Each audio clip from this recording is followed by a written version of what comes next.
नमस्कार। पुष्पांजलि वेदांत पीठ में आपका हार्दिक स्वागत है। आज हम वास्तुशास्त्र का एक जो छोटा सा विषय है परंतु बहुत महत्वपूर्ण है। जब हम डिजाइनिंग करते हैं, नक्शे का डिजाइनिंग करते हैं, तो वहाँ पर हमारे लिए कई बार कुछ त्रिकोणमितीय पारिभाषिक शब्दों की आवश्यकता होती है। इसके अलावा ऐसे स्टूडेंट्स जो मैथमेटिक्स के स्टूडेंट्स हैं, त्रिकोणमिति पढ़ते हैं और मेंसुरेशन के विषय हैं उनके पास। इसके अलावा जो खगोल शास्त्री हैं, खगोल शास्त्र का अध्ययन कर रहे हैं, सिद्धांत शास्त्री हैं, सिद्धांत शास्त्रों का अध्ययन कर रहे हैं, ज्योतिष में सूर्य सिद्धांत का, आर्य सिद्धांत का, ब्रह्म सिद्धांत का, किसी का भी अध्ययन कर रहे हैं, उसमें शास्त्री की परीक्षा देना चाहते हैं, आचार्य की परीक्षा देना चाहते हैं या पीएचडी कर रहे हैं, उन सब के लिए हमारे जो पारिभाषिक शब्दावली है, ग्रह गणना में जिन बिंदुओं की आवश्यकता होती है, जिन शब्दों की आवश्यकता होती है, उनका आज हम वर्णन करते हैं और व्यवहारिक रूप से हम वर्णन करेंगे, इससे वो विषय हमारे मन मस्तिष्क में अच्छे से बैठ सकें। तो पारिभाषिक शब्दावली में सबसे पहले, चूंकि हमारे ब्रह्मांड गोल है, हमारी पृथ्वी गोल है, हमारे जितने भी ग्रह तारे हैं वो पृथ्वी के चारों ओर गोल गोल चक्कर लगा रहे हैं, वृत्त में चक्कर लगा रहे हैं। तो इसलिए हम सबसे पहले वृत्त को समझते हैं। वृत्त क्या है? यदि हम यहाँ पर सेंटर में कोई एक ऐसा धागा लेकर के और यहाँ पर एक बिंदु फिक्स कर लें और धागा लेकर के ऐसा आगे की तरफ बढ़ाएं यहाँ तक,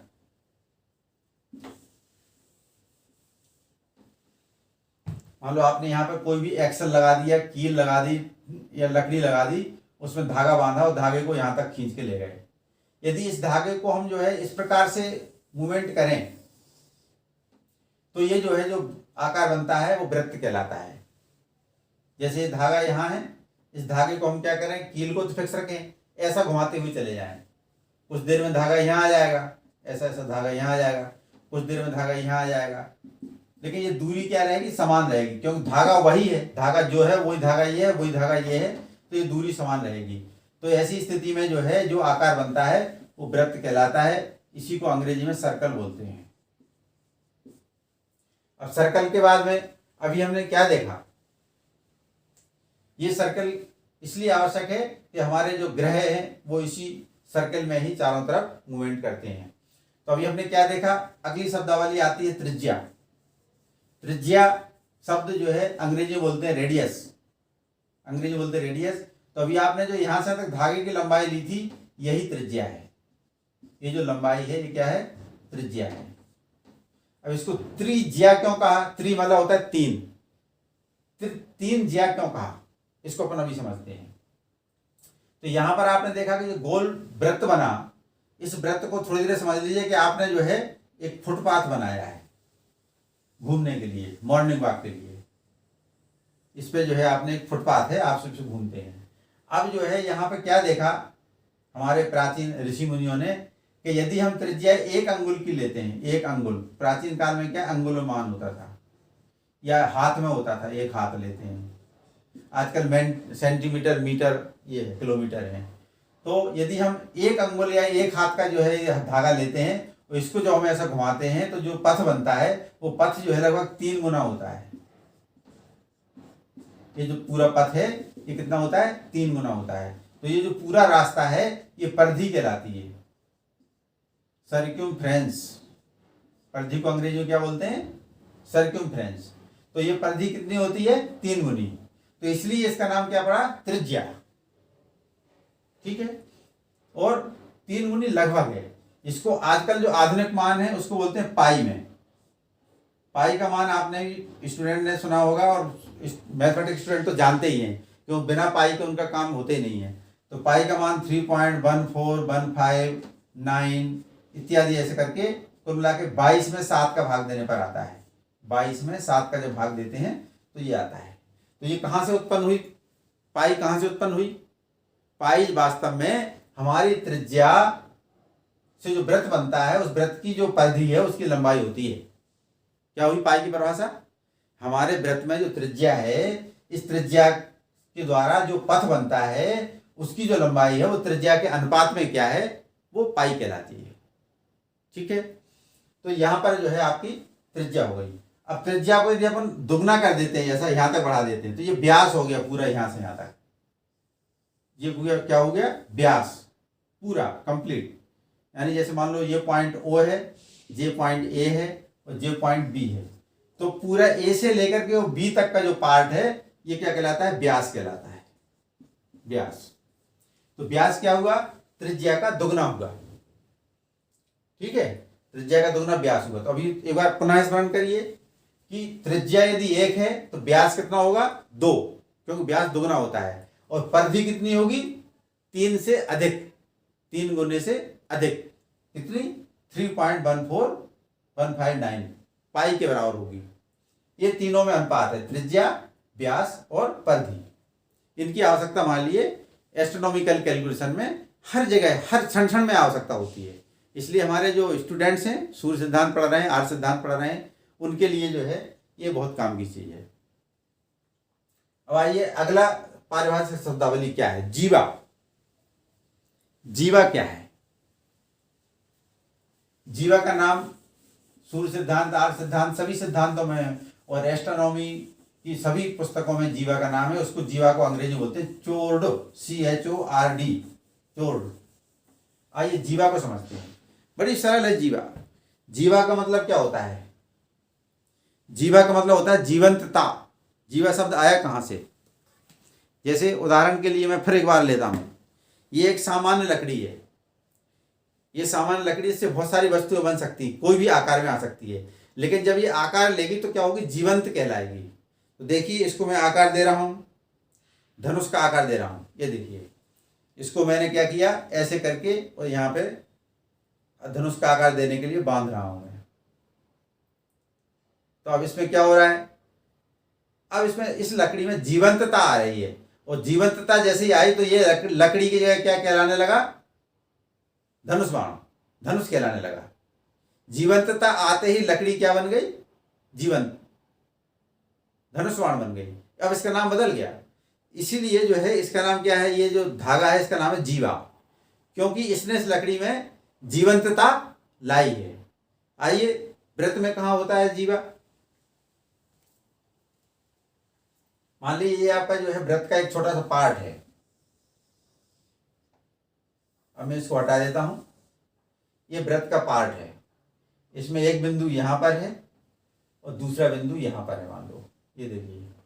तो इन दोनों बिंदुओं के बीच में ये जो ये धागा बना हुआ है, इसको अपन ने क्या किया, ये धागा बना हुआ है, ये धागे को अपन ने लाइन खींच दी, तो ये क्या हुआ, जीवा हुआ। ये क्या कहलाएगा, जीवा, क्योंकि ये जो यहां से यहां तक का जो कर्व है या चाप है, चाप अभी आपने कुछ देर पहले समझा था, यहां से चाप ए से लेकर के और बी और सी तक जो यहां से यहां तक चाप है, इस चाप को जो है, जो दो बिंदुओं को मिलाने वाली जो रेखा होती है वो क्या कहलाती है, जीवा। इसी को बोलते हैं चोर्ड, CHORD, जीवा, है ना। क्योंकि ये जो है धनुष बाण जीवंतता कहां से आई थी, इस धागे से आई थी। तो धागे से ये अपन ने क्या किया, ये जीवा को उत्पन्न किया है, तो ये जीवा हो गई। अब अगला जो पारिभाषिक शब्दावली है वो क्या है, धनु। धनु मतलब कोण, इसका भी बहुत प्रयोग होता है, धनु। ये भी हमारे सिद्धांत शास्त्रों में सब जगह जब हम ग्रहों को स्पष्ट करेंगे तो मध्यम ग्रह के बाद में जब हम उसको स्पष्ट ग्रह करेंगे तो मंद कोण, उच्च कोण, पेरिहेलियन, अफेलियन, अंग्रेजी बोलते हैं इनको, एस्ट्रोनॉमी में बोलते हैं पेरिहेलियन, अफेलियन। यहाँ से सेंटर निकालते हैं, सेंटर का जो फल निकालते हैं, ठीक है, मंदोच्च, मंद केंद्र, तो जो है उसमें जो कोण निकालते हैं तो कोण का नाम है धनु। तो देखिए धनु कैसे, ये धनुष बाण है, ठीक है। यहाँ पर जो है ये हमारे व्रत यानी पृथ्वी है, मान लो यहाँ पर ये पृथ्वी के सेंटर है, और ये मान लो ये यहाँ पे प्लानेट है, ग्रह है, ठीक है। तो ये धनुष है हमारा, इस धनुष को यदि हम यहाँ सेंटर तक खींचे, इस सेंटर तक खींचे इस धनुष को, तो क्या हुआ, ये दो धागे चल रहे हैं। देखिए आप, ये दो धागे कौन कौन से हुए, यहाँ पर ये धागा ऐसा था, जीवा को मैं थोड़ी देर के लिए मिटा देता हूं। ये देखिए ये जो है अपने खींचा था तो धागा अपना ऐसा आ रहा था, तो ये जो धागा है ये धनु कहलाता है, धनु मतलब होता है कोण, एंगल। क्या कहलाएगा? एंगल। तो धनु आपको समझ में आ गया क्या है, यानी कि धनु एंगल है। अब अगला जो शब्द है पारिभाषिक, वो क्या है? भुजज्या, कोटिज्या और उत्क्रमज्या। आइए इसको समझने का प्रयास करते हैं। भुजज्या, कोटिज्या और उत्क्रमज्या, ये नाम सुनते हैं तो थोड़ा सा कठिनाई होती है कि ये क्या क्या है, लेकिन जब आप प्रैक्टिकल देखें तो आपको मन मस्तिष्क में बैठ जाएंगे, बहुत सरल है। आइए सबसे पहले ये हमारा वृत्त है जिसमें कि हमारा ग्रह घूम रहा है।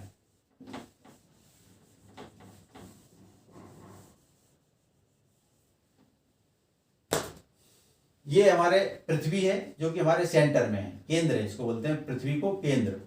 और प्लानेट जो है हमारा ग्रह, इसके चारों तरफ चक्कर लगा रहा है। मान लो चंद्रमा चक्कर लगा रहा है, चंद्रमा के बारे में हमें याद करना है, तो चंद्रमा मतलब हो गया मून। मून मान लो यहां पर है, ठीक है। तो यहां पर हमारा त्रिज्या थी, निसंदेह ये भी त्रिज्या ही होगी, बराबर होगी, क्योंकि ये धागा वही है, वही धागा यहाँ है, तो ये भी त्रिज्या है। अब यदि इस ग्रह से हम एक लंब खींचे, लंब मतलब लंबवत, ये जो 90 अंश का कोण बनाता है इसको लंब बोलते हैं। ये लंब रेखा खींची हमने, ठीक है। इसको केंद्र को हमने नाम दिया O, इसको नाम दिया अपने A, इसको नाम दिया अपने B, और इस बिंदु को नाम दिया हमने C। तो ये लंबवत जो रेखा खींची, ये क्या कहलाती है? इसी को आजकल आधुनिक भाषा में बोलते हैं लंब, इसी को ज्योतिषी भाषा में बोलते हैं, एस्ट्रोनॉमिक भाषा में ज्या। क्या बोलते हैं? ज्या। ज्या सरल है क्या? नहीं। आपने क्या देखा? ज्या जो है आपकी क्या है? जो ग्रह यहां पर है, या कोई भी ऑब्जेक्ट हो, इंजीनियरिंग का भी ऑब्जेक्ट हो सकता है कोई भी, तो वहां से लेकर के इस पर आपने लंब खींचा, तो यहां से सी से लेकर के ए तक की जो लंबाई है वो ज्या होती है, इसी को लंब बोलते हैं। और नीचे जो आधार है, आधार मतलब बेस, क्योंकि आधार क्या होता है? समतल में होता है। तो नीचे जो समतल है, आधार है, ओ से लेकर के ए तक का, इसी को बोलते हैं कोटि। क्या बोलते हैं इसी को? कोटि। अंग्रेजी में बोलते हैं बेस। और तो ये क्या हुआ? लंब, या उसी को ज्या बोलते हैं, और नीचे आधार, उसी को बोलते हैं कोटि, ठीक है। अब जो है ये यहां से यहां तक त्रिज्या है, तो ये जो ए यहां से यहां तक तो आधार हो गया, कहां से? ओ से लेकर के ए तक आधार हो गया। अब ए से लेकर बी का जो पार्ट है ये कहलाता है उत्क्रम ज्या। उत्क्रम ज्या। तो ये दोनों त्रिज्या में है कि नहीं है? ये भी यहां से तक त्रिज्या है और ये भी त्रिज्या है। तो त्रिज्या में जो है दोनों चीजें मिली रहती हैं, कोटि भी मिली रहती है, उत्क्रम ज्या भी मिली रहती है। तो त्रिज्या बराबर क्या हुआ? त्रिज्या बराबर होगा कोटि या कोटिज्या प्लस उत्क्रम ज्या। उत्क्रम ज्या। अब उत्क्रम ज्या को वास्तव में सर बोलते हैं, क्योंकि ये यहां पर एक कल्पना की है कि एक धनुष बाण है। क्या है? धनुष बाण है। तो धनुष बाण में क्या होता है? बाण में आगे सर लगा रहता है, फण, जिसको फण बोलते हैं, जो कि आपने देखा होगा फण कैसा होता है धनुष बाण का। जैसे ये धनुष बाण है, उसका फन जो है ऐसा होता है, तीर जैसा, तीर जिसको बोलते हैं। तो ये यहाँ पर भी जो है ना, आप देखिए ये तीर वाला भाग है, यहां से तक डंडी वाला भाग है, यहां से तक तीर वाला भाग है। इसको देखिए, पुनः उदाहरण से समझिए, प्रैक्टिकल अपन करते हैं। ये हमारा जो है धनुष है, इसमें जो है हमारा ये तीर है, ये तीर को ऐसे खींचते हैं। तो आगे वाला जो ये जो फन वाला भाग है ये सर कहलाता है। तो आप देखिए यहाँ पर, ये यहाँ पर अपन इसको ऐसा रखते हैं, तो जो है ये आगे वाला तीर का भाग जो सर है, इसको अपन जो है थोड़ी अलग कर लेते हैं। तो ये हो गई उत्क्रम ज्या, ये वाली, ठीक है, उत्क्रम ज्या ये हो गई। और ये पीछे वाला जो है बाण का, ये पीछे वाला भाग है। पुनः समझिए, इसी को इसलिए मैं बोल रहा हूँ सर क्यों कहते हैं इसको। संस्कृत में उत्क्रम ज्या को सर भी लिखा हुआ मिलेगा आपको, इसलिए बोल रहा हूँ। तो आप जो है इसको, ये तीर के दो पार्ट हैं, आगे का भाग है, इसको बोलते हैं सर। इस सर को हमने लगाया, और यहाँ पर रख दिया, तो आप देखेंगे कि यहाँ से अलग आधार है। आधार मतलब जिसके ऊपर ये सर लगा हुआ है वो आधार है, तो ये आधार हो गया। और आगे जो सर लगा है तो ये उत्क्रम ज्या हो गई, इसी को उत्क्रम ज्या को सर बोलते हैं। अब आपको जो है कभी सर भूलना नहीं है। आधार स्पष्ट हो गया क्योंकि इसके ऊपर आधार है, आधार, इस आधार के ऊपर क्या लगा हुआ है, ये सर लगा हुआ है। तो इस प्रकार से ये व्यवहारिक आपने देखा कि ये आधार यहाँ से यहाँ तक है और इसके आगे सर है, तो सर को उत्क्रम ज्या भी बोलते हैं। तो आपने क्या देखा, लंब ज्या, कोटि ज्या, ठीक है, और उत्क्रम ज्या। इसकी आवश्यकता हमारे लिए मैथमेटिकल पार्ट में हर जगह होगी। जैसे आप मध्यम ग्रह को स्पष्ट ग्रह करेंगे तो मंदोच में से जो है ग्रह घटाएंगे तो क्या आएगा, मंद केंद्र आएगा। मंद केंद्र जो आएगा उसका भुज बना करके, भुज मतलब उसका एक पार्ट बना लेते हैं, ये पद जैसे मान लो ये चतुर्थ पद कहलाता है।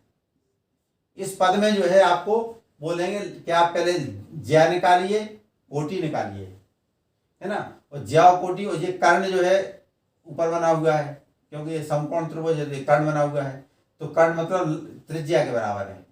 तो आपके सामने एक फॉर्मूला बनाना है आपको स्वयं, और फॉर्मूला उसमें दिया भी रहेगा कि हम ग्रह स्पष्ट कैसे करें, कर्ण कैसे निकालें, कोटि कैसे निकालें, लंब ज्या कैसे निकालें, कोटि ज्या कैसे निकालें। अब लंब ज्या और कोटि ज्या को हम आधुनिक स्टूडेंट्स की दृष्टि से बताते हैं।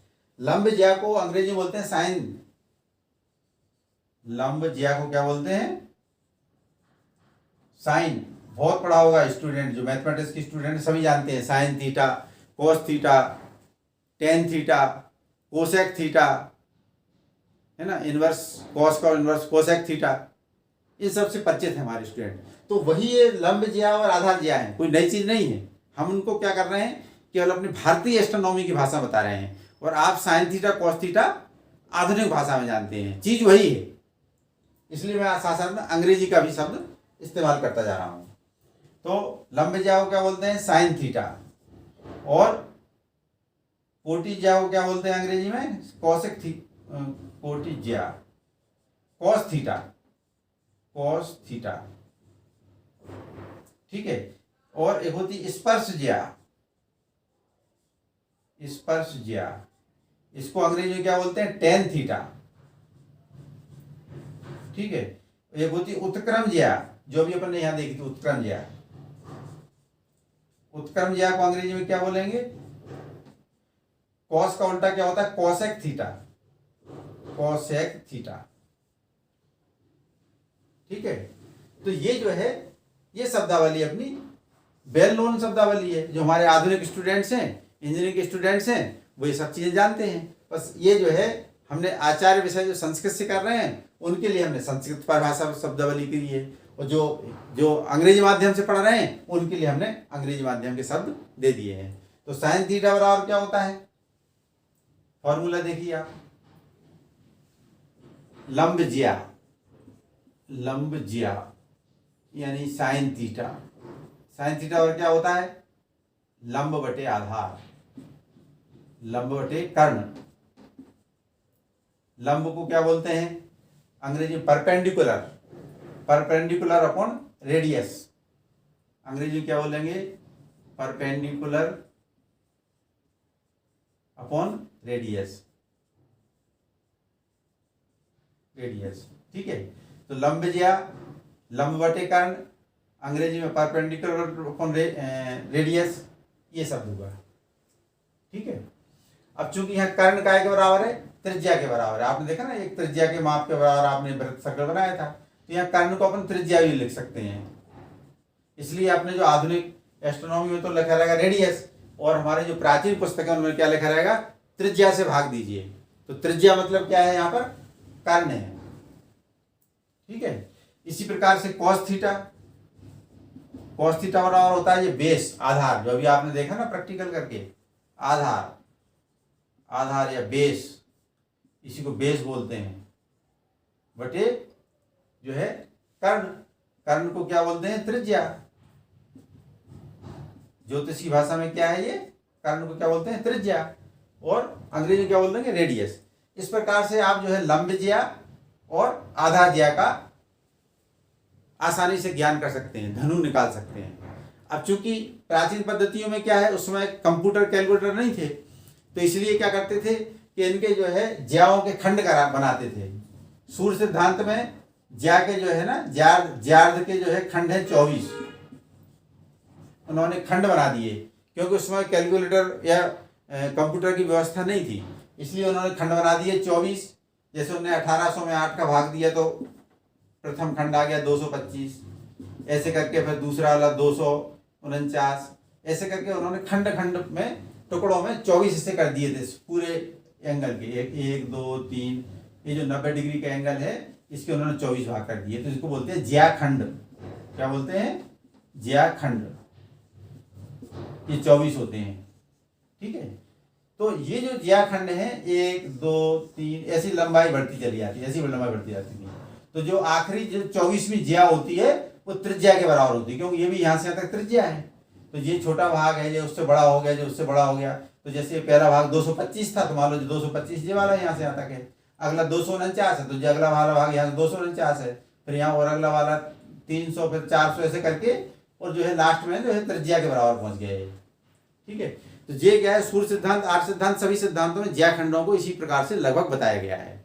आधुनिक जो हमारे स्टूडेंट्स हैं उनके लिए इतने सारे खंड करने की आवश्यकता नहीं, वो तो सिंपल कंप्यूटर में डालें sine theta, simple sine theta बराबर ये इसकी लंबाई डाल दें बस, ठीक है। साइन फंक्शन का उपयोग करें, साइन कॉस थीटा का जो फंक्शन होते हैं, एक्सेल में भी फंक्शन होते हैं, प्लस जो भी जितने भी प्रोग्रामिंग लैंग्वेज हैं सभी में ये फंक्शन होते हैं, sine theta cos theta 100% programming language में। तो वो जो है अपनी प्रोग्रामिंग लैंग्वेज में सीधा सीधा डालें और डिजाइन करें। इस प्रकार से आपने जो है, जो हमारे प्रारंभिक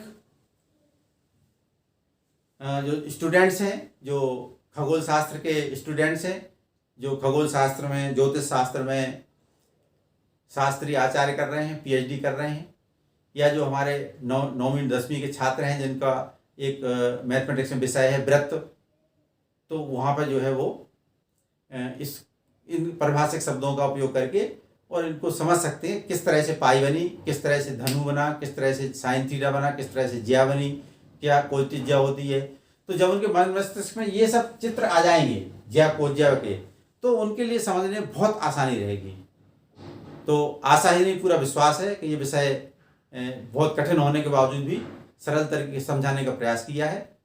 और आपसे निवेदन है कि इस विषय को अपने जो भी जनरेशन है, न्यू जनरेशन है, उसके पास जरूर एक बार फॉरवर्ड करें, उसको वो जरूर देखें। मोबाइल का ज़माना है आजकल, हर एक कोई वीडियो देख रहा है, तो उसको जरूर देखें। हमारी भले ही आपका जो बच्चा है पढ़ने लायक है, दूसरे काम कर रहा है, किसी भी आर्ट से पढ़ रहा है, लेकिन एक बार इसको जरूर भेजें। इससे उसको ये ज्ञान होगा, आत्मबोध होगा कि हमारे भारतवर्ष का मैथमेटिक्स पूरे विश्व में कितना हाई लेवल पे था।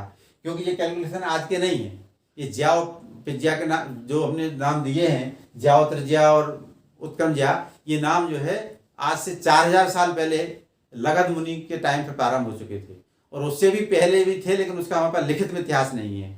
तो ये हमारे प्राचीन काल के शब्द हैं, जिनको आजकल आधुनिक साइन थीटा कॉस थीटा कहने लगे हैं। ये हमारे लिए तो सरल थे।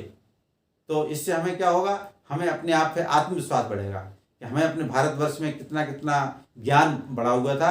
वो तो मैकाले जो यहाँ पे आए, उन्होंने यहाँ पे जो नई शिक्षा नीति लागू की, तो इन सब बातों को उन्होंने नष्ट किया, उन्होंने अपने यहाँ की बातों को इम्पोज करके बताया है। तो हमारे जो भी छात्र हैं, स्टूडेंट्स हैं, जो भी हमारे पालक हैं, उनसे मेरा निवेदन है कि अपने बच्चों को ये जरूर बताएं कि हमारा ये शास्त्र कितना पुराना है, और जो बातें आजकल वो मैथमेटिक्स में विदेशों में पढ़ने जा रहे हैं, वो अपने यहाँ से कितने पहले, हमारे यहाँ बहुत पहले से जानकार थे इसके। बस वो तो हमारी शिक्षा नीति इस प्रकार की रही अंग्रेजों के समय पे कि जो है उसको नष्ट करने का प्रयास किया है। उन्होंने उसको नए वर्जन में, नए शब्दावली में उन्होंने उसको ला करके हमारे सामने खड़ा कर दिया। तो हमारी जो नई जनरेशन वो ये समझ रही है कि जो है ये वहाँ से सब अनुसंधान किए हुए हैं। वास्तव में सब अनुसंधान यहाँ के किए हुए हैं। हमारे अभी आप नेट पर स्वयं सर्च कर सकते हैं कि यहाँ से जो सूर्य सिद्धांत, आर्य सिद्धांत वगैरह जितने भी सिद्धांत के ग्रंथ थे, इनको आजकल एस्ट्रोनॉमी कहते हैं। उनको सबको अंग्रेजों ने अंग्रेजी में टाइप करके, अंग्रेजी में उनको कन्वर्ट करके और नेट पे डाला हुआ है। आप सूर्य सिद्धांत सर्च करेंगे, आर्य सिद्धांत सर्च करेंगे, तो आपको नेट पे अंग्रेजी में मिल जाएंगे। वो अपने यहाँ के पूरे सिद्धांत हैं, उन्होंने उसको अंग्रेजी में बना करके और अपने प्रकाशन किया है। इसलिए आपसे मेरा निवेदन है कि अपने यहाँ का मान सम्मान जो था उसको बनाए रखने के लिए, नई जनरेशन को अपने यहाँ की गरिमा को बताने के लिए अति आवश्यक है कि इस वीडियो को जरूर भेजें और जहाँ तक हो सके अपने इष्ट मित्रों को इसको शेयर करें। नमस्कार। जय राम जी की।